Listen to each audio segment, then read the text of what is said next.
예, 좋아요. 자, 그 다음에 이제 뭘로 들어가냐?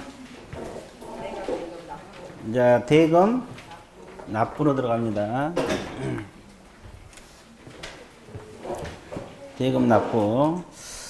자, 그래서 이제 우리가 지금 어디까지 했냐면, 매각 기일 공부를 했어요? 안 했어요? 했어요. 이제 경매 날짜고. 그 다음에 매각 결정 기일까지 공부했죠? 그래서 이제, 이때 유찰됐을 때 하는 매각을 무슨 매각? 세매각. 자, 세매각이라고 했어요. 그 다음에 매각 결정 기일날 허가가 안 나서 다시 파는 것, 불허가 났을 때 하는 매각도 무슨 매각? 세매각이라고 했어요. 여기는 세매각이라고 했어요. 자, 그래서 이제 여기까지 했어요. 그죠? 밑으로 가는 것은 A가 허가를 받았어. 그럴 수도 있어, 없어? 네. 그러면 이제 대금을 납부하라래. 아까 얼마 했었어요? 아니, 1억 5천. 그러면 1,000만 원 납부했죠? 네. 나머지 얼마 남았어요? 1억 4천. 경매는 보통 일시불로 납부하거든요. 뭔 시불? 일시불.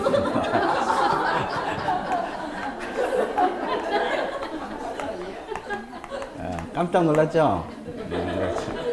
자, 근데 뭐 하루 이틀도 아니고. 자, 일시불로 납부합니다. 근데 이제 기일을 정해준 게 아니라 기한을 정해줘요. 기한. 언제부터 언제까지 납부하라. 그러면 3월 10일까지 납부하라. 이렇게. 이해됐어요? 그러면 이걸 기한 종료란 말을 써요. 기한 종료. 됐어요? 예. 근데 이약 납부할 거 3월 5일 날 A가 납부해 볼 수도 있어요? 없어요? 있어요. 그러면 아무 때나 납부하면 되니까. 그러면 이제 소유권을 취득하는 시기는 5일이요, 10일이요? 5일. A가 이때 납부하면 소유권을 취득합니다. 그렇죠? 네. 그러면 아까 우리가 차순위는 보증금 돌려줬어요? 안 돌렸어요? 안 돌려줬어요. 그럼 이때 돌려받아, 이제. 차순위. 아까 대기한다 그랬잖아요. 네. 기억나요? 네. 그래서 이제 차순위는 이때 보증금을 돌려받습니다. 어디 가라고? 집에 가서 뭐 해야 돼요? 아니, 여기는 감자입니다. 그죠? 여기는 감자예요. 그죠? 근데 다음 주까지 연구해봐. 얘 고구마고 감자인가. 됐어요? 그래서 이제 여기도 차순위 돌려받아. 근데 역으로 생각을 해봐요. A가 이날 기한 종료일까지 대금을 못 낼 수도 있어, 없어? 있어요. 대금을 못 내버렸어요. 그럼 이때는 이제 차순위에게 지위가 승계가 되는 거예요. 그래서 아까 차순위 신고한 거예요. 차순위에게 지위가 뭐가 돼? 승계돼요. 그러면 이분에게도 매각 허가할 것인지 불허가 할 것인지 결정을 하겠죠? 네. 그러면 여기도 허가 나오면 대금 납부하라고 하겠어요? 안 하겠어요? 하죠. 원리는 똑같아요. 됐어요? 예. 그럼 잘 보세요. 밑으로 가는 것은 A가 돈을 납부해갖고 소유권을 취득한 거고, 여기도 옆으로 이걸 삐졌다래요. 옆으로 삐진 것은 A가 돈을 납부했어, 안 했어? 못했고, 또 차순위가 없을 수도 있잖아요. 그러면 다시 날짜를 정해서 팔아야 되죠? 또 하나, 차순위마저도 승계를 해, 차순위가 승계했는데 이 사람마저도 돈을 못 낼 수도 있어, 없어요? 있잖아요. 그러면 다시 날짜를 잡아야 될 거예요. 이걸 세매각이라 그래요? 재매각이라 그래요? 재매각. 아, 이건 확실히 재매각이에요? 또 세 아니에요? 재. 이거는 재? 네. 아주 좋았어요. 여기는 재매각입니다. 무슨 매각? 재매각. 재매각. 그럼 여기는 저감률이 있겠어요? 없겠어요? 저감. 저감률이 있을 것 같아? 없을 것 같아? 있을 것 같죠? 없어요. 저감률 없어요. 그러면 저감률 있는 것은 이것밖에 없어요. 나머지는 다 저감률 없어요. 그러니까 종전 매각 조건이 그대로 들어갑니다. 됐어요? 그리고 아까 우리가 배웠잖아요. 재매각에 있어서 전매수인, 경매 참가한다, 못한다? 못한다 그랬잖아요. 그 A를 말하는 거예요. 그리고 이 A는 보증금도 돌려받지 못합니다. 재매각 들어가 버리면. 몰수시켜요. 그래서 나중에 배당금에 넣어요. 됐어요? 여기까지 이해됐어요? 근데 A가 어디서 돈을 빌려와. 대금, 지연이자 절차 비용을 재매각일 3일 전까지 가져와. 그러면 재매각 절차가 취소가 돼요. 며칠 전까지 가져오면? 3일 전까지. 대금, 지연이자 비용을 다 가져오면. 이해되셨어요? 네. 아, 이것이 이제 재매각에 대한 내용의 전부입니다. 그럼 여기까지 이해되셨죠? 네. 그럼 이제 이 A가 이제 삐진 거 내떠버리고 끝냈고 A가 지금 돈을 납부했으면 소유권 취득했죠? 그럼 돈이 나왔어 안 나왔어? 나왔잖아요. 배당금 돈 납부했으니까 그럼 그 돈 가지고 아까 소멸되는 권리들이 있어 없어? 그럼 배당해줘. 그럼 이제 배당 순위를 이제 나중에 해야 돼. 오늘 안 할 거예요. 배당 순위는 서서 해도 돼요. 0순위부터 8순위까지 있거든요. 9당. 이 순위를 다 외워야 되는데 그건 서서 할 거고 일단 배당을 해줘요. 그죠? 그 다음에 봐보세요. 그 다음에 이제 여기까지 들어왔죠? 그러면 지금 A가 돈을 낸 날 소유권을 취득했잖아요. 그러면 자기 앞으로 소유권 이전 등기가 돼 있어 안 돼 있어? 안 돼 있잖아요. 그러면 이전 등기 촉탁을 해. 이해됐어요? 이렇게 말소되는 권리는 다 말소시키고 이전 등기를 법원에서 촉탁을 해줘요.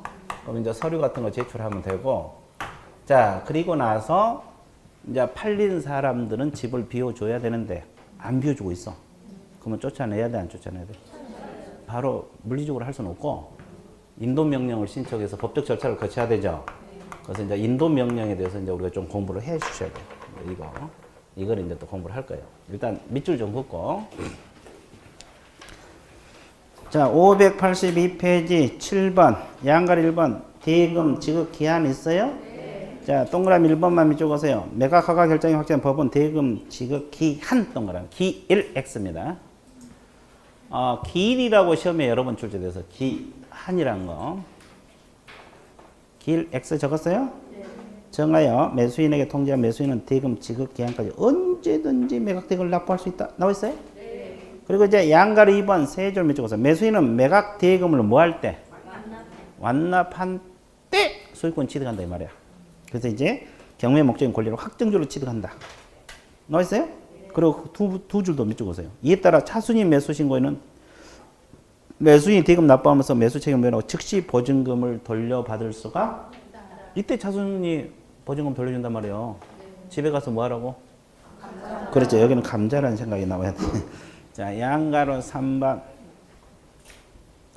동그라미 1번 보고 있어요? 네. 자, 매수인이 대금 지급 기한까지 대금 납부를 완전히 이행하지 아니할 때는 차순위 매수 신고에 대한 매각 허부 결정을 하고 대금 지급 기한을 정한다. 차순위에게 넘어갔죠? 네. 차순위가 없거나 차순위 신고인도 지급기한까지 대금 납부하지 않으면 직권으로 무슨 매각? 네. 재매각. 진하게 동그라미. 자, 그래서 대금을 못 냈을 때 하는 매각을 무슨 매각? 재매각. 그리고 그 뒷짐은 종전 최저 매각 가격 그 밖의 매각 조건을 적용한다. 이 지문 있어요? 네. 종전 최저 매각 가격을 적용한다. 그러면 저감률이 있다 없다? 없다. 그 옆에다 가로 열고 저감률이 없어. 자, 그래서 저감률 없어요. 저감률이 없다는 거. 저감률이 뭐다? 없다는 거. 나와 있어요? 네. 그리고 동그라미 2번 보세요. 매수인이 제맡긴 며칠 전? 3일 전 동그라미 대금, 지연, 이자, 비용을 가져오면 취소한다고 나와 있어요? 네. 그렇게 나와 있고.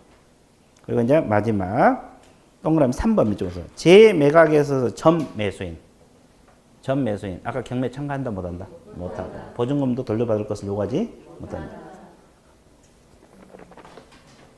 다 나와 있어요? 안 나와 있어요? 나와 있어요. 다 나와 있어. 그리고 이제 오른쪽 배당 절차 있어요? 네. 배당 절차는 뒷페이지 넘겨보세요. 그 도표를 나중에 외워야 돼. 양가로 4번. 도표 있습니까? 네. 순위 0순위부터 8순위 있잖아요. 이건 서서히 할 거예요. 순서 묻는 문제가 간혹 나와. 자주는 안 나오는데 간혹. 그러니까 이것은 서서히 해도 되고. 자, 오른쪽 페이지 9번. 소유권 이전 등기 촉탁을 해주죠. 돈을 완납한 날 소유권 취득했지만은 이제 등기를 해야 될 거 아니에요. 네. 법원에서 촉탁을 해줘. 이렇게 서류들만 제출하면 돼. 뭐 큰 내용은 없어요. 제목만 밑줄 그시고 그 다음에 이제 10번에 무슨 명령? 인도 명령은 좀 알아야 돼. 자, 보세요. 양가로 1번 세 줄 밑줄 그세요. 자, 매수인이 대금을 낸 뒤 6개월 동그라미. 그러면 인도 명령 신청은 언제부터 6개월이요? 대금을 낸 때 완납한 날로부터 6개월이요. 그러니까 등기한 날부터 6개월이 아니에요. 네. 그 시점 알아야 되고 6개월 알아야 되고 그 다음에 어떤 사람이 쫓겨날 사람이냐. 채무자, 소유자, 점유자입니다. 자, 채무자, 소유자, 점유자. 채무자, 소유자, 점유자. 채무자, 소유자, 점유자. 채무자, 소유자, 점유자. 근데 그 단서가 대항력 있는 점유자는 그러하지 아니한다. 그럼 대항력 있는 점자는 쫓겨나 안 쫓겨나? 인도명령 대상이 아니다 이 말이야. 그러면 그걸 이해를 해야 돼. 그 지문을 읽었으면 이해를 해야 되는데 칠판 봐보세요. 칠판 보고 있습니까? 네. 어떻게 봐야 돼? 그렇지. 대답 먼저 자연스럽게 하네. 좋았어요. 가장 먼저 임차인이 있어요. 근데 확정일자를 안 받았어요. 근데 주주는 갖추고 있어요. A가 경매를 샀고. 두 번째가 저당권이 설정되어 있었고. 그럼 세 번째가 임차권이 또 있는데 여기는 이제 확정일자를 받고 살고 있어요. 그리고 이제 네 번째 순서가 경매 개시 결정 등기가 되어 있고. 다섯 번째 임차인이 또 있어요. 임차인들 많이 사네. 그죠? 임차인들이 점유자 아닙니까? 점유자잖아요. 그러면 여기서 쫓겨날 사람, 인도명령 대상자가 누구예요? 각. 채무자 겸 소유자 될 수도 있잖아요. 쫓겨날 사람. 이 사람이 경매로 샀으니까 비워줘야지. 그럼 여기서 말소 기준 권리가 저당이잖아요. 그죠? 그러면 이 사람은 소멸되니까 쫓겨날 사람 맞죠? 이 사람도 쫓겨날 사람 맞죠? 근데 여기는 주주를 갖추면 대항할 수 있어 없어? 있어요. 쫓겨나 안 쫓겨나? 그러면 나가 그러면 못 나가. 그것이 대항력이라고 그러잖아요. 그래서 안 그래서 이게 단서야. 대항력 있는 점유자는 그러하지? 아니다. 큰 말이구나. 무슨 말? 그렇지. 좋았어요. 자, 그래서 이제 채무자, 소유자, 점유자. 대항력 있는 점유자는 그러하지 아니한다. 그 지문을 반드시 익혀두시고 대금 완납일로부터 6개월 이내입니다. 등기한 날부터 6개월이 아니에요. 예, 그래서 이제 그렇게 합니다. 그러면 15번. 15번 한번 풀어보세요. 방금 배웠으니까 한번 풀어봐요.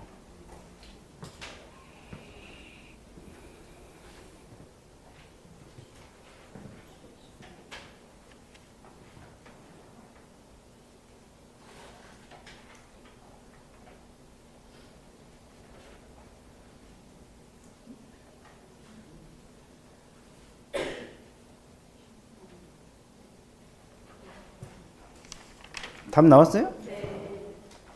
4번은 왜 틀렸어요? 항고 보증금은 최저가 아니라 매각 대금의 10%. 그리고 재매각, 종전 최저 매각, 그 밖의 매각 조건 그대로 적용한다고 했죠? 네. 경매 취하면 압류 효력이 소멸한다고 했어 안 했어? 그래서 뭐 다 배운 거잖아요. 그래서 경매 절차도 조금만 공부하면 그냥 맞출 수 있어요. 그죠? 그러면 이제 그냥 점수 올라가는 거야. 와.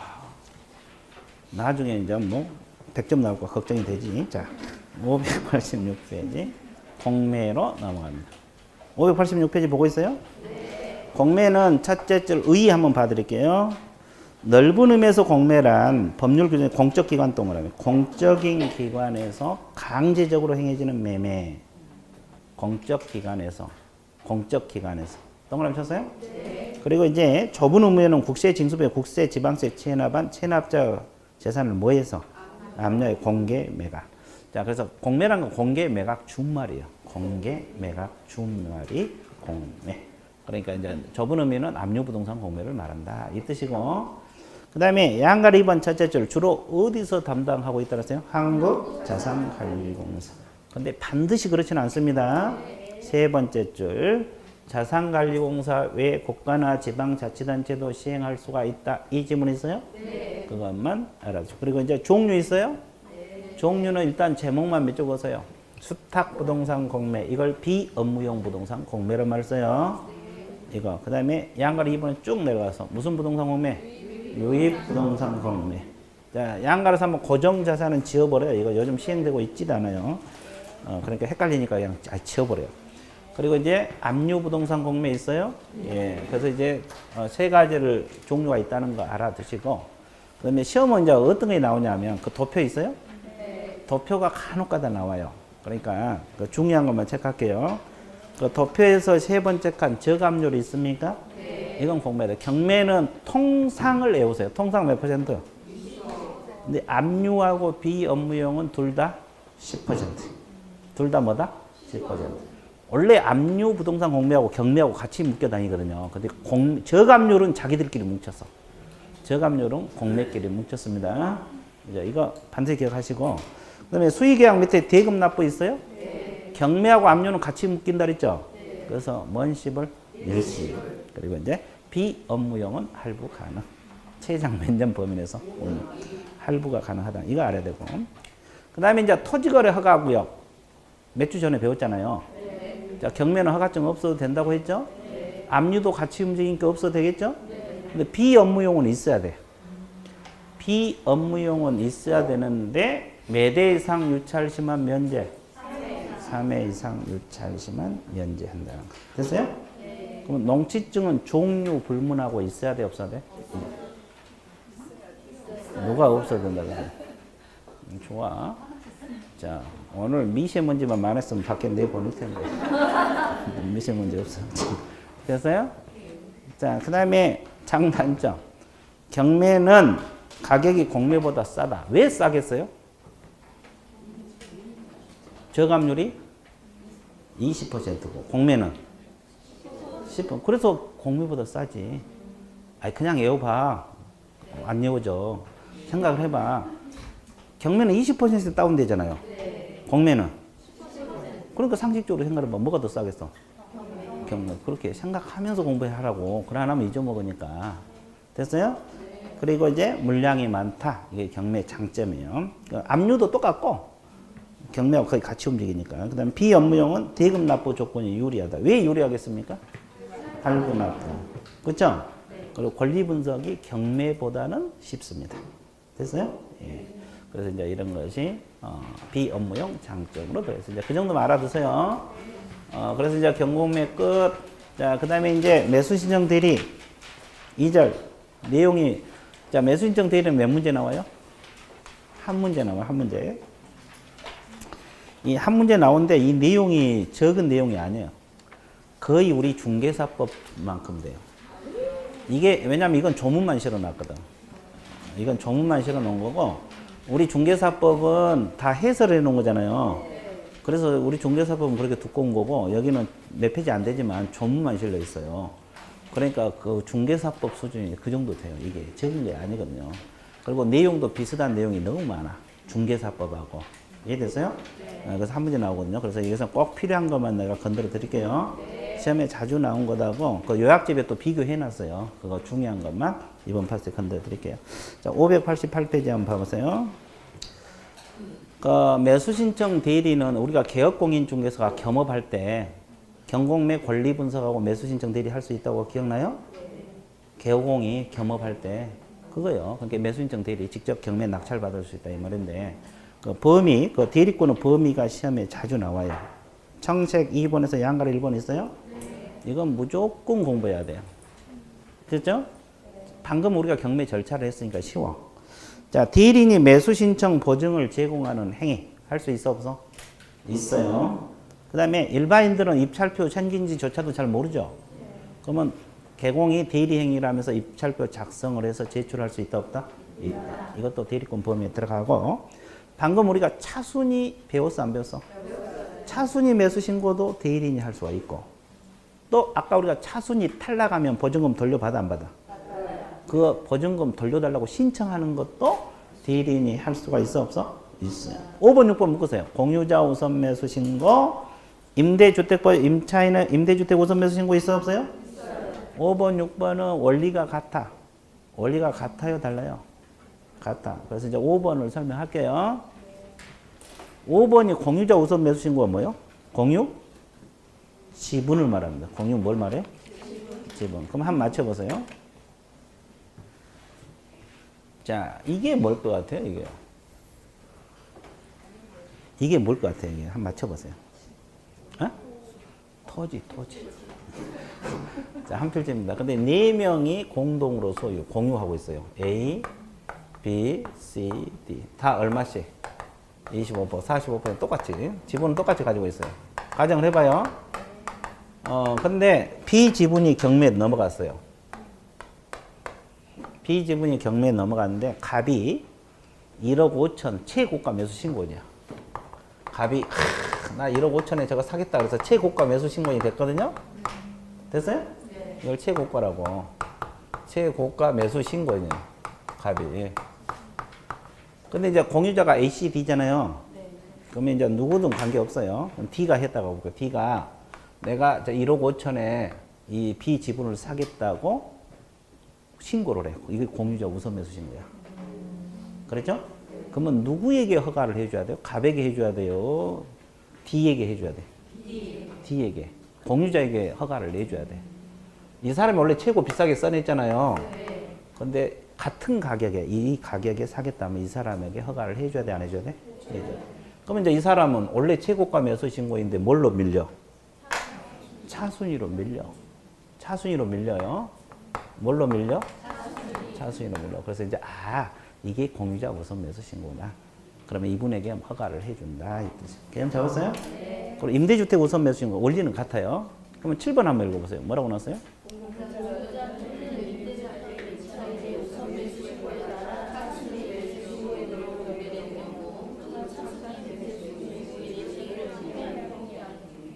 그럼 이게 뭐예요? 지금 갑이 지금 차수로 밀렸잖아요. 그러면 차순이 기분 나빠 괜히. 그러잖아요. 그러니까 나 차순이 안 해. 그 포기하는 것도 대리인이 할 수 있다 없다? 있다. 그러면 이것은 이제 가부 대리인이 포기하겠죠? 공유자 우선 매수는 D 대리인이 하는 거고. 이해되셨어요? 그래서 이 포기하는 것도 대리인이 할 수 있다 없다? 있다. 그래서 이제 7가지가 시험에 자주 나와요. 단독 문제로 나올 수 있고 지문으로 막 섞여서 나올 수 있고. 개념 잡았어요? 그러면 그 속에 항고는 있어 없어? 없어. 아까 즉시 항고 배웠잖아요. 그것은 대리권 범위에 들어가 안 들어가? 그러니까 인도명령도 그 속에 있어 없어? 없어요. 그래서 이런 것은 대리권 범위에 안 들어가. 즉시 항고 인도명령 X. 그래서 7가지만 대리권 범위에 들어가요. 7가지. 자꾸 읽어두세요. 뭐 자꾸 읽어놓으면 대리권 그냥 잡아낼 수 있어요. 그리고 이제 또 어디가 또 봐줘야 될 거냐. 이제 세세한 것은 나중에 중개사법이 완벽하게 된 다음에 해야지 비교가 되거든요. 서서히 할 거고. 몇 페이지를 봐주셔야 되냐면 거기 598페이지 4번. 598페이지 4번 무슨 행위가 있어요? 금지행위 있잖아요. 금지행위. 그러면 우리 중개사법에도 금지행위가 시험 자주 나오죠? 매무보고 관직상도 기억나? 여기도 금지행위가 시험에 자주 나와. 자, 그래서 봐드릴게요. 자, 개공은 598페이지 있어요? 다음 행위를 해서는 된다, 안 된다? 1번. 이중으로 매수 신청 대리인 등록을 신청하는 행위. 되겠어, 안 되겠어? 안 되겠죠. 상식적으로 못하게 막았고. 2번. 매수 신청 대리인이 된 사건에 있어서 직접 본인이 매수 신청으로 신청하면 되겠어, 안 되겠어? 한쪽은 대리고 한쪽은 본인이 사겠다고. 안 되겠죠? 막았고.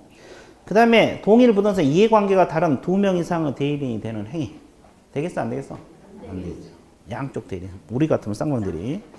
그 다음에 명의 대여하거나 등록증을 대여 양도하는 행위. 이것도 못하게 막았습니다.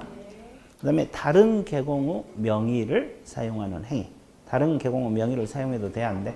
안 돼. 그 다음에 형법상 경매 입찰 방해죄에 해당하는 행위. 이것도 하면 되겠어요? 안 되겠죠? 그 다음에 사건 카드 확인 설명서에 허위 기재하거나 필수적 기재사항을 누락하는 행위. 이것도 못하게 돼 있고. 이제 8번 다른 법 용도 그러면 다른 법에서 하지 말라는 거. 이것도 하면 된다, 안 된다? 안 된다. 이런 건 못하게 막았습니다. 이해되셨어요? 자, 쉬워요, 어려요? 집중. 자, 그거 알아두시고. 자, 나머지는 요약집을 보세요.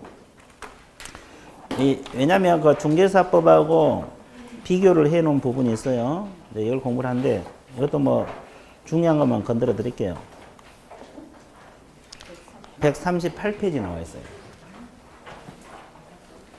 138쪽을 보시게 되면은 우리 중개사법하고 매수신청 대리 내용들이 비슷비슷한 게 너무 많아요.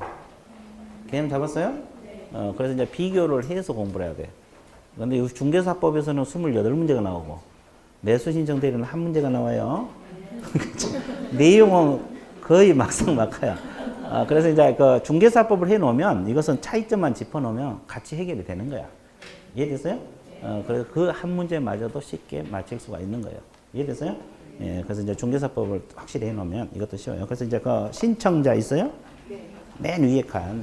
우리 중개사법에서 등록 신청할 때는 공인중개사하고 법인만 한다고 기억나? 소공은 안 되고 변호사 안 되고 기억납니까? 근데 매수신청 대리인 할 때도 등록을 해야 돼. 법원에 이건 등록을 하고 해야 되거든요. 그러면 등록은 누가 하냐? 개공들만 하는 거야. 공인중개사인 개공, 법인 개공. 중개인은 안 된다고 했어, 안 했어? 그래서 중개인도 개공이잖아요. 거기는 안 되고. 그래서 이제 차이가 뭐냐면 우리 중개사법에는 공인중개사 법인이 등록하는 거고 이거는 개공들만 등록하는 거야. 차이. 됐어요? 자, 그 다음에 우리 중개사법에서 등록하라고 갈 것은 시장군수 구청장이죠. 사무소 소재지. 이걸 등록관청이란 말을 쓰고. 근데 매수신청 대리는 어디로 등록해야 돼? 지방법원장. 여기도 사무소 소재지금 갖고 지방법원장한테 가는 거예요. 그죠? 예. 근데 그 세 번째 가보세요. 우리 중개사법에서 등록 처분은 며칠 이내 처분? 7일 이내 하도록 돼 있어요. 근데 매수신청은 며칠 이내 처분 통지? 딱 두 배야. 그죠? 내용은 비슷비슷해. 약간씩 차이점만 이렇게 공부를 해주면 돼요. 나중에. 한 문제니까. 그리고 이제 실무교육 이런 거 놔놓고 그 보증 설정 시기 있잖아요. 이게 참 중요해요. 우리 중개사법에서는 신청할 때 보험 들어요? 처분 이후에 들어요? 처분. 등록 후 업무개시 이전까지. 기억나? 등록 후란 말이 등록 처분 시, 신청 시가 아니라. 근데 매수 신청 대리는 보험을 미리 들고 들어가야 돼. 등록 전이 아니라 등록 신청 전이야. 신청하러 가기 전에 구비서를 가지고 들어가야 되거든요. 아주 중요해요. 우리 중개사법에서는 신청할 때 보험 안 들어 나중에 드는 거지. 근데 여기는 신청하러 갈 때 미리 보증 설정 증명서를 가지고 와야 된다고. 신청 전 이거 보증 설정 안 되는 거. 개념 잡았어요? 네. 예. 나머지는 내놓고 자 139페이지 확인 설명서 나올 거예요. 두 번째 칸 나와 있어요? 자, 우리 중개사법에서는 확인 설명서를 몇 년 보관해? 근데 여기는 그래 매수신청 대리 보관이라는 단어가 나오잖아요. 무조건 5년이야. 예가 없어. 보관이라는 단어가 나오면 확인 설명서가 됐건 사건 카드가 됐건 무조건 5년입니다. 개념 잡았어요? 예. 그래서 5년. 그리고 이제 저거 보수 지급 시기를 한번 봐줄래요? 그 밑에서 세 번째 칸 보고 있어요? 자, 우리 중개사법은 개공과 의뢰인과의 약정 따릅니다. 약정 동그라미. 약정이 없을 때는 거래대금 지급이 완료된 날. 잔금 지급일 기억나? 약정이 있으면 약정이 따르고 없으면 잔금 지급일 날 지급하라 했어요. 근데 매수신청 대리도 매수신청인하고 매수신청 대리인이 뭐에 따른다? 약정 따르면. 약정이 없을 때는 매각대금 지급기한일. 매각대금 지급기한일 몇 줄 보세요. 이때까지입니다. 이게 작년에 매수신청 대리인 이 규칙이 바뀌었거든요. 작년에 바뀌었는데 이게 출제가 됐어요. 매각대금 지급기한 1. 됐어요? 예. 자, 그래서 그거 알아두시고. 그 다음에 마지막 등록증 한번 봐주실래요? 우리 중개사법에서는 등록이 취소되면 며칠 내에 반납? 등록 관청에 반납하죠? 근데 매수신청 대리인도 등록 취소 당할 수 있겠죠? 이건 똑같은 7일인데 이건 지방법원장에게 반납해요. 그죠? 이제 그것은 뭐 비슷해요. 관청만 다르지. 근데 이제 뭐가 중요하냐면 우리 중개사법에서 개공이 사망했을 때는 등록증 반납 한 달 했어요? 안 한다? 안 한다 했죠? 그럼 내가 그때 왜 안 한다고 했어요? 죽기도 바빠서. 그렇지. 죽기도 바빠 죽겠는. 아, 그런 것도 잘 기억하고 계시네요. 아, 좋았어요. 그래서 안 한다 했어. 근데 매수신청 대리인에서는 그 개공이 뭐 할 때? 사망하면 세대를, 개공과 세대를 같이 하고 있는 자가 반납을 하게 돼 있어요. 그럼 비슷해요? 비슷하잖아요? 그러니까 이걸 자꾸 이렇게 비교를 해야 돼. 그러니까 중개사법 공부해놓으면 매수신청 대리는 금방 돼요. 이해됐어요? 세대를 같이 하는 자가 반납합니다. 그리고 우리 중개사법에서 법인이 해산하면 반납하죠? 대표자 이었던 자가. 기억나? 근데 여기는 대표자 또는 임원이었던 자. 임원이 하나 더 들어가. 이해되셨어요? 예. 아, 그것이 또 중요하구나. 아, 그리고 또 하나 더 중요한 거 있어요. 그 요약집에는 안 들어있는데, 그 책 한번 보세요. 601페이지. 601페이지 책 한번 보세요. 양가로 5번에서 그 동그라미 4번 표시 제거 사실 표시 의무 있어요? 네. 자, 601페이지입니다. 요약집에 안 들어있어서 그래요. 601쪽. 동그라미, 양가로 5번에서 동그라미 4번. 찾았어요? 네. 표시 제거, 사실 표시 의무 찾았어요? 네. 그 내용 보세요. 개공이 매수신청 대리인 등록이 취소될 때는 사무실 내 의뢰에 매수신청 대리 업무 표시 등을 제거 동그라미. 자, 그러면 매수신청 대리한다고 유리창이랄지 안에랄지 밖이랄지 다 써놨을 거 아니에요. 네. 그러면 등록 취소당하면 그 제거해야 돼, 안 해야 돼? 해야 돼요. 그건 당연한 소리야. 근데 이제 뭐가 문제냐? 그 뒷지문이 문제예요. 업무정지 처분을 받을 때는 업무정지 사실을 출입문에 표시를 하게 됐어요. 자, 출입문에 표시 동그라미. 나는 업무정지 받았습니다. 그러고 잘하는. 그럼 우리 중개사법에서는 업무정지 받으면 출입문에 표시해요, 안 해? 안 하죠. 여기는 표시해야 돼. 근데 이제 뭐가 문제냐? 우리 중개사법은 업무정지 최대 6개월이거든요. 여기는 최대가 2년이야. 거기 보세요. 그 맨 위에 601페이지 두 번째 줄 보면 1개월에서 2년이야. 기간이. 두 번째 줄 찾았어요? 네. 1개월에서 2개월 간이 업무정지 기간이라고. 그러면 최대 몇 년까지 업무정지? 그러면 2년 동안 업무정지 받아도 써놓느니 등록 취소 단계 낫겠다. 아, 그래, 안 그래? 아, 인식 나빠졌네. 그죠? 그랬잖아. 이제 그 말이야. 그러니까 업무정지 받았다는 사실을 자랑스럽게 출입문에 표시하라. 됐어요? 이건 우리 중개사법에도 비교죠. 예, 그래서 이제 이런 거 중개사법 공부해 놓으면 이것은 이제 한 문제니까 이렇게 비교해서 공부하면 돼요. 이해됐어요? 네. 네, 중요한 건 들었어요. 자, 이렇게 해서 이제 진도는 마치고 이제 5월부터 이제 다시 첫 진도인데 이제 첫 진도로 가야 돼요. 첫 진도로 갈 건데 이제 5월, 6월은 지금 기본서가 몇 바퀴 돌았어요? 1, 2월 한 바퀴, 3, 4월 두 바퀴 돈 거잖아요. 그럼 이제 지금 이제 5월하고 6월이잖아요. 그래서 이제 한 바퀴 더 돌 거예요. 어차피 기본서로 강의할 겁니다. 이해됐어요? 네. 기본서로 강의할 건데, 세 바퀴째 이제 돌아가는 거잖아요, 지금. 오늘부터. 오늘 이 시간 이후부터. 네. 근데 이제 세 바퀴 돌아갈 건데, 여기 한 바퀴 돌았고 두 바퀴 돌았어요. 그럼 내용도 많이 알겠죠? 여기서 거의 90%는 건드렸어요. 다 건드렸어요. 그래서 이제 여기 안 건든 건 10% 정도 남았고, 그 다음에 이제 5, 6월 강의는 비교입니다, 비교. 앞에 내용하고 뒤에 비교.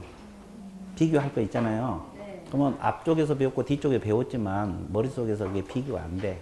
네. 그래서 이제 강의하면서 비교를 해서 이렇게 비교할 것들은 비교해 줄 테니까 이해됐어요? 네. 그래서 수험생들이 비교하면은 그냥 머리가 지나잖아요. 이쪽 생각했다, 뒤쪽 생각했다. 못 풀어.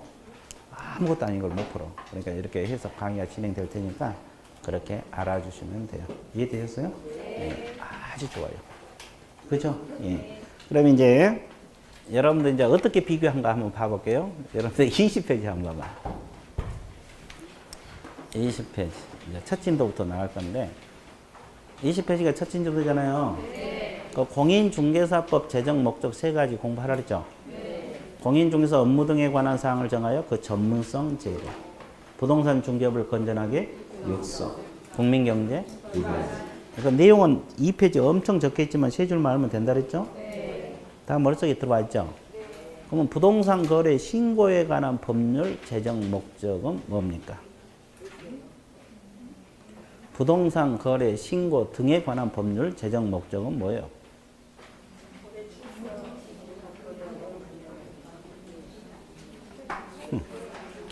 여러분들 이렇게 문제 나오면 손을 못 대요. 문제 같지 한 두 줄밖에 안 되는데도. 아, 그래, 안 그래? 그래서 이제 이렇게 이런 형식으로 앞에 나온 내용, 뒤에 나온 이런 형식으로 강의가 진행될 거다. 이 말이야. 비교할 부분들이 있으면, 원래 단원별로 가다가 비교할 부분들이 있으면 350페이지 봐보세요. 350페이지 허가, 신고 등에 관한 사항을 정하여 있어요, 없어요? 있어요. 끊으세요. 이게 1번. 또 뭐라 그랬어요? 건전하고 투명한 거래 질서 확립. 이게 몇 번? 2번. 국민경제 뭐다? 2번. 그러면 뭔만 같아요? 국민경제 2번. 근데 이걸 막 섞어놔봐. 문제 못 풀어요. 이해되셨어요? 아무것도 아닌 것 같아도 문제 전혀 손을 못 대.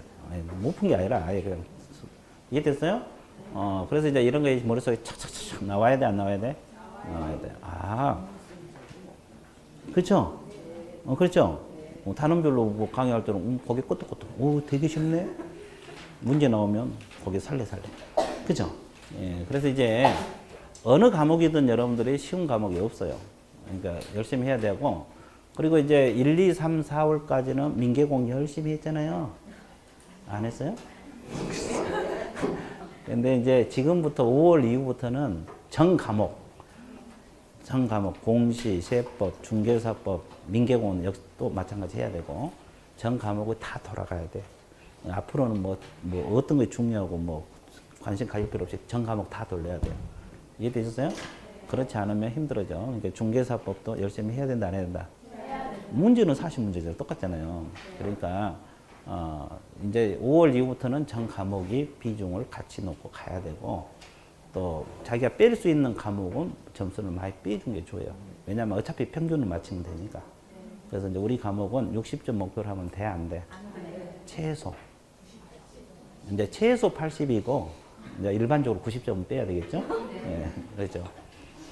그렇게 생각하면서 공부를 하셔야 돼. 최하 80점이야. 마지노선이 80점으로 잡아야 돼요. 중개사법은 그래야 됩니다. 이해되셨어요? 예, 그래야지 혹시 다른 과목에서 흔들리면 보태라도 줘야 되잖아요. 그렇죠? 안 보태줘도 되는데 보태주면 좋잖아요. 이해됐어요? 예. 자, 끝. 그래서 이제 이렇게 강의할 거고, 일단 서론 파트는 크게 볼 필요 없어요. 그래서 총서는 볼 필요 없고, 이제 25페이지 용어부터 강의에 들어갈 겁니다. 뭐부터? 용어부터. 근데 이제 좀 쉬었다 해야 되겠네요. 왜냐면, 어차피 동영상 올릴 때, 이거 중간에 하면 그러니까, 쉬었다가, 좀 빨리 쉴게요. 쉬었다가,